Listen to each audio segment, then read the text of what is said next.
Thank you, Maria. It's wonderful to be here and to know that this is the first of our webinars. I can't applaud Pax Christi enough. I think it's an instrument that we can use across many groups of all sizes and allow people to be part of the process of thinking that brought us all to this point. So let's close this video so that the audio is as clear as possible. I want to talk this afternoon about the history and the foundations of the modern peace movement. And I want to do it out of this perspective.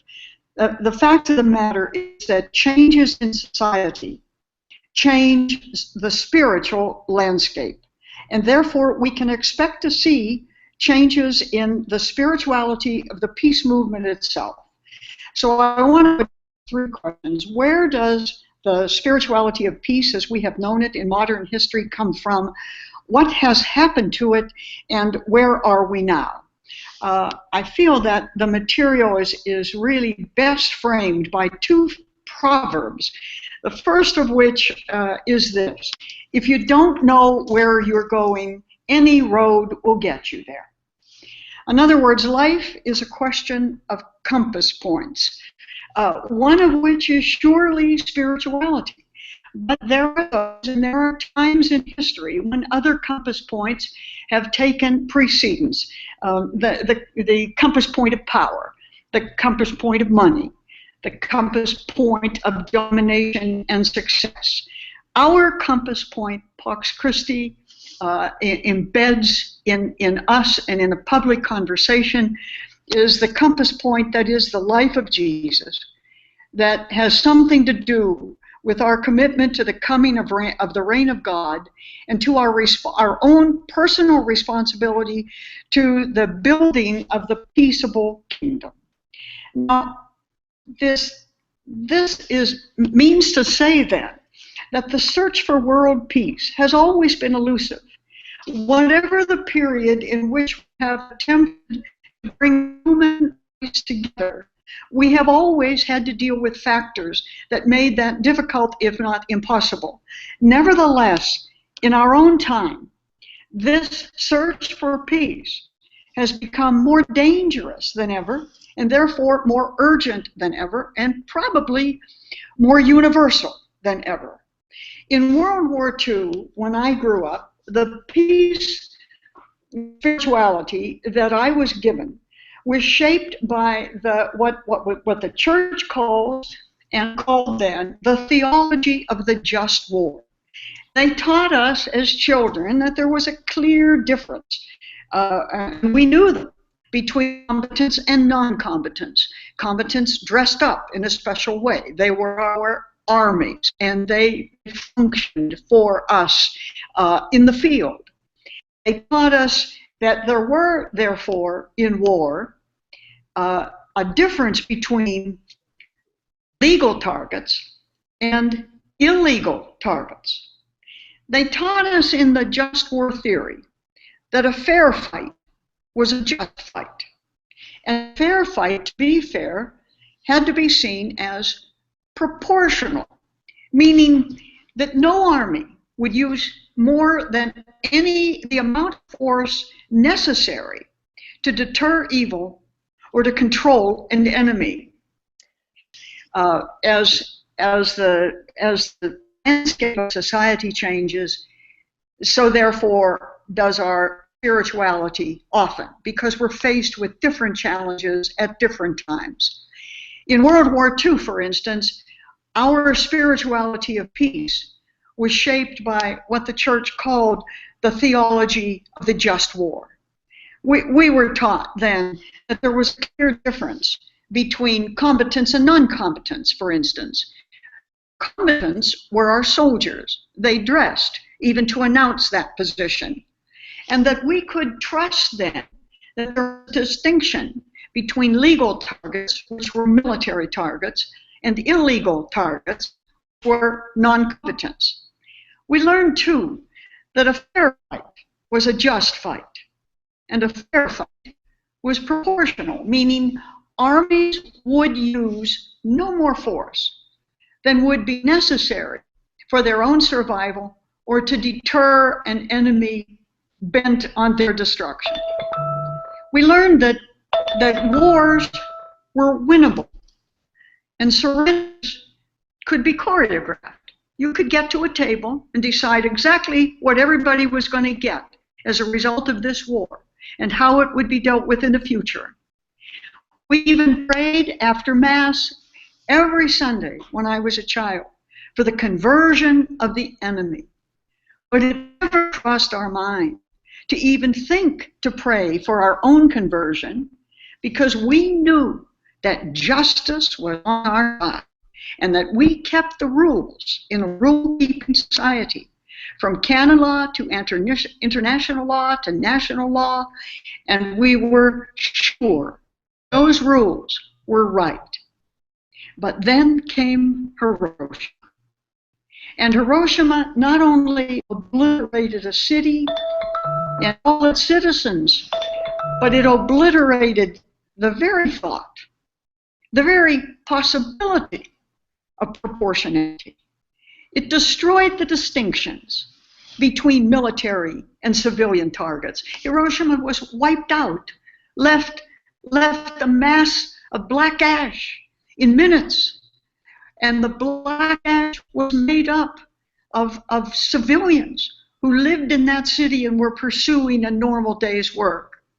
It was a difference, this great nuclear weapon, between combatants and non-combatants, because it extinguished the line between them. More than that, it obviously then extinguished the line between moral and the immoral in warfare. If you could ever seek to make any kind of argument for the clear justification and morality of any war, it obliterated even the arguments in favor of the just war theory itself. We had suddenly lost our innocence. We could no longer claim that we never realized what war was about. We saw on our own screens at the time the phenomenal effect of mass murder on the globe itself. It was clear to us now. There was no way now to distinguish the good from the bad, the just from the unjust, the competent from the non-competent, the sinner nation from the sinless one. Suddenly, war itself, down deep in the human heart, lost its patina of valor, for whatever reason, for any reason. This kind of destruction was simply too price to pay to resolve what people could resolve themselves, and far more justly, if only given the chance and the means and the process and the structure and the understandings that bring people to a new sense of morality. Clearly now, there was no aura of justice left anywhere or anyway in anybody. The fact of the matter could not be denied. We're all guilty now of using bigger and bigger weaponry, of doing more and more deadly destruction, of killing more and more innocent bystanders. We know now in Iraq itself that over 95% of the victims of war were not military at all. They were Iraqis. They were civilians like us. They were old men and defenseless women and small children who will never grow up to see the building of the peaceable kingdom.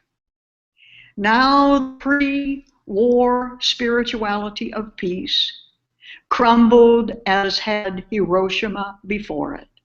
One weapon wiped out almost 2,000 years of thinking about what justice, if any, could be maintained in a wartime world.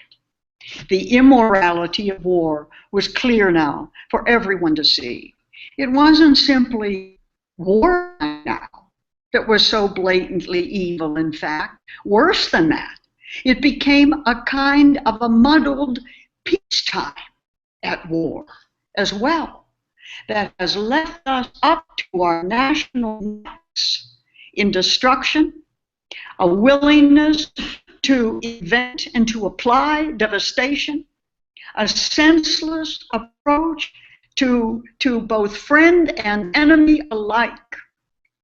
Nuclear weaponry and its commitment to mutually assured destruction, to mutually assured immorality, to mutually assured devastation of the globe, drained the national economy, our own, and is robbing the core of human development as we speak. Nuclear politics threaten the life of the globe by either mass murder or conscious suicide. You can commit nuclear suicide, and aren't we? And won't it be? And can it be ever anything else? If intimidated nations and suppressed human rights in the world are allowed to continue, then what continues with it? It fuels an arms race that creates a false economy. When we were warned about the military-industrial coalition, we had no idea that we were creating it. This new eruption of morality and the world itself put ultimate power in the hands of a few. And so you see, in the final analysis, it even replaces democracy itself. Nobody's asked us to vote on this because they'd be afraid of what we'd say. Instead, we get the new autocracy. Indeed, the spiritual cost of nuclearism is high. It undermines our faith in a God of love and leaves us instead with a papier-mâché figure of a God of hate whom we say is on our side, as if there were no other way out, no other way to deal with human problems than in inhumane ways. It erodes our trust in the God of the future, as if we alone have any idea what the future must be and how to get there. It creates a new conscience problem for us all. As responsible citizens in a democracy, can we possibly sit by, say nothing about this, do nothing about this, and include ourselves in the count of those who are moral? It leaves us spiritual schizophrenics, impelled by a belief in human reason, but divided by a nuclear reality that is totally unreasonable and alienates us from life, separates us from the planet itself, from nature, from people, from justice, and finally ruptures, in fact fractures, the bond between a spiritual life and a ritually religious life. We still sit in the glow of the old theology that tells us as long as we are ritually regular, we are spiritual. As long as we're ritually regular, we're spiritual. While we pay for, applaud on, and celebrate what is destroyed between us and it. And yet, our compass point tells us that we see Jesus transcend both church and state, both synagogue and secular power, to create a vision that goes beyond either a religious definition of life or the state's claims to control life. But Jesus' vision is to bring life, all life, to fullness of life in God, and to bring humanity to the fullness of what it means to be human. Both of them summed up in one sentence: Peter, put away your sword. Power, force, domination, and destruction won't do it. But it does make clear the meaning of the proverb that teaches that what we do is what we become spiritually. The proverb tells us if we stay on the road we are on, we shall surely get where we are going.